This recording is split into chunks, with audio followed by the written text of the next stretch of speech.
Halo, selamat datang di Sunibar, sebuah ruang yang lembut, hangat, dan pelan. Di sini, cerita-cerita manusia beristirahat sebentar sebelum menemukan bahasanya yang baru. Namaku Nana. Kalian bisa memanggilku seperti itu, seperti teman-temanku. Dan di sini tempat di mana suara-suara kecil dari hati akhirnya bisa didengarkan tanpa nama, tanpa identitas, hanya rasa. Setiap cerita yang kamu dengarkan di sini berasal dari seseorang di luar sana, seperti teman, kenalan, atau mungkin seseorang yang tidak pernah kamu temui. Mereka mengirimkan kisahnya secara anonim, dan aku akan menerjemahkannya menjadi bahasa yang lebih lembut, lebih puitis, dan bagi aku, Sunipa ada untuk menemani malam-malam sunyi, hari-hari yang berat, dan pikiran-pikiran yang tidak sempat kamu ceritakan pada siapapun. Selamat datang di episode hari ini. Mari kita mulai secara perlahan. Hari ini cerita akan ada dua, sama seperti episode kemarin. Cerita yang pertama datang dari perempuan penuh kasih bernama Owl yang bercerita tentang hopeless romantic dan rasa selalu sendirian. Lalu cerita kedua berasal dari perempuan murah hati bernama Nara tentang seseorang yang hadir di hidupnya ketika segalanya sedang berantakan. Di episode ini, aku akan membacakan kedua ceritanya dengan sudut pandang orang pertama. Kalau begitu, mari kita mulai dengan cerita pertama, yaitu cerita awal. Aku ini hopeless romantic, dan mungkin itulah alasan kenapa aku selalu berakhir sendirian. Aku terlalu mudah percaya kalau perhatian berarti cinta, kalau kebaikan berarti sayang. Aku selalu mengira setiap orang yang datang mendekat ingin menetap di hidupku. Padahal kenyataannya sederhana. Mereka cuma ingin menjadi orang baik, bukan jadi orang yang mencintaiku. Jadi polanya terus berulang. Aku jatuh hati, mereka pergi. Aku berharap aku kehilangan lagi, dan lama-kelamaan aku sadar bukan cuma aku yang ditinggalkan, tapi sifatku sendiri yang membuatku merasa selalu sendirian. Karena aku membangun harapan ini dari hal yang kecil, lalu hati ini remuk saat semua itu ternyata cuma kebaikan semata.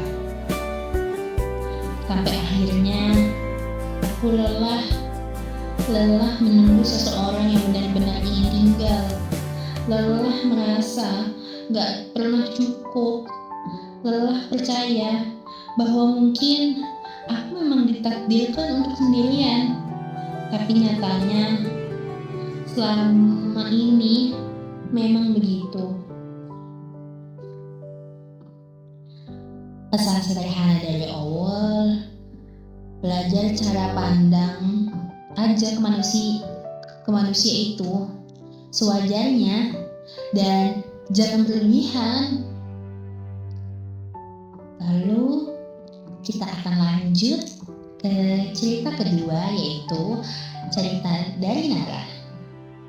Langsung aja ceritanya dimulai. Pada akhir tahun 2024, aku sedang melakukan persiapan diri menjelang ujian semester 3. Masa itu terdapat banyak sekali tugas kuliah diberikan sehingga aku mengalami burnout saat menuju tengah malam di suatu hari datang seseorang yang entah asalnya dari mana. Dia membuat diriku merasa terhibur dengan segala keasgunannya. Sebut saja dia Acel. Dia berumur lebih muda dariku, namun dia memiliki pemikiran yang lebih dewasa, perhatian, sangat peka, dan mengerti bagaimana cara agar diriku merasa tenang dikala overthinking menyerang. Hari demi hari, waktu demi waktu, ternyata banyak sekali kesamaan antara aku dengan dirinya yang membuat kami menjadi semakin dekat. Akhirnya, aku mulai memberanikan diri untuk menceritakan Acel kepada teman-temanku. Sebut saja mereka Nada dan Lea. Mereka sangat senang karena aku mendapatkan sosok yang bisa mengatasi segala ego, mood swing, serta sifat atau kelakuanku yang kadang membuat Nada maupun Lea muak akan tingkah tersebut. Kata Nada, jalanin aja dulu, tapi jangan terlalu larut. Aku gak mau loh ya kalau kamu nantinya kayak dulu lagi. Ingat, gara-gara kamu sayang banget sama orang, terus ujungnya disakiti kan? Kontrol dirimu sendiri. Aku begini karena aku tahu gimana sakitnya kamu dulu. Aku hanya bisa menghela nafas saat Nada mengomelku seperti itu. Lea cuma bisa nyengir karena dirinya sama seperti diriku yang mudah sekali nyaman ketika bertemu dengan laki-laki yang satu frekuensi.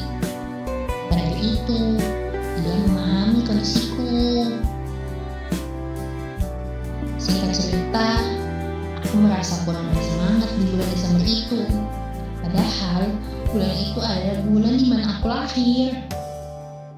Rasa tersebut muncul akibat banyak sekali konflik pribadi yang terjadi. Seperti melihat teman yang dulunya akrab mulai memberikan jarak sebab ada teman baru. Acel selalu peka akan hal itu di setiap perubahan yang ada dalam diriku.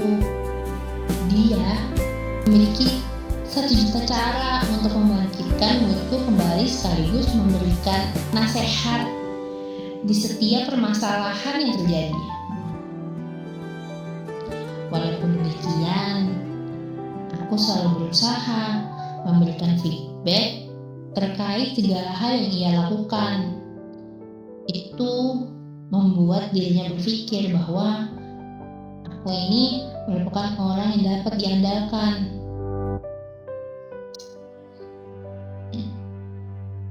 Dulu, Acel itu merupakan orang yang sangat keras kepala dan memiliki ego yang tinggi, jarang nurut dan tidak teratur.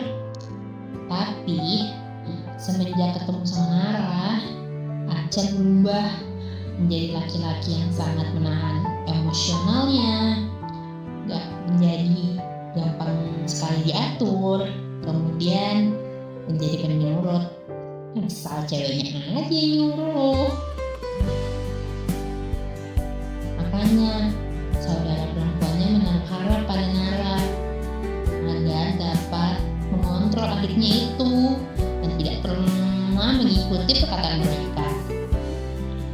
Kini sudah lebih dari setahun, namun Acel masih konsisten menjalani hubungan tersebut.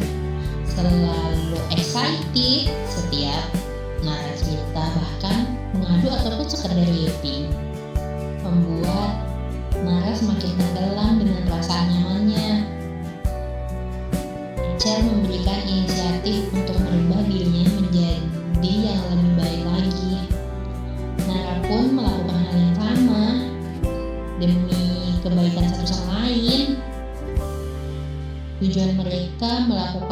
itu dengan harapan menghindari keributan yang dapat memicu kerenggangan dalam hubungan.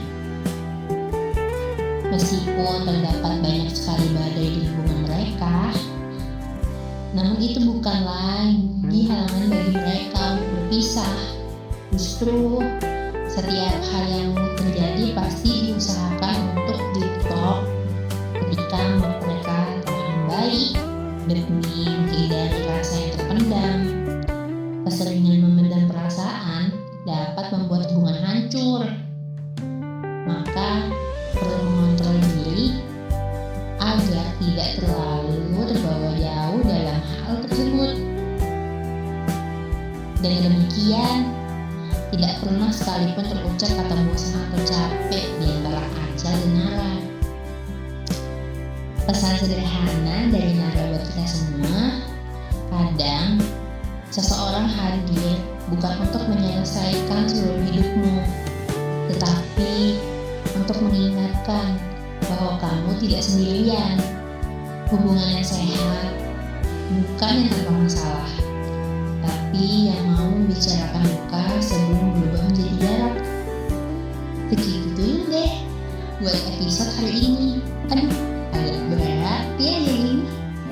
Tapi sama deh sama episode kedua juga, itu berat juga deh. Terima kasih sudah singgah. Terima kasih sudah mendengarkan cerita yang mungkin bukan milikmu, tapi entah kenapa terasa dekat di dada. Semoga setelah ini hatimu terasa sedikit lebih ringan, atau setidaknya tidak sendirian. Kalau kamu punya cerita yang ingin diistirahatkan sebentar, kamu bisa menitipkannya padaku. Tidak perlu nama, tidak perlu kamu siapa, cukup ceritanya aja, biar aku yang menerjemahkannya. Kalau begitu, sampai jumpa di episode berikutnya. Jaga diri, jaga hati, dan seperti biasa, mari kita berjalan pelan-pelan. Bye-bye.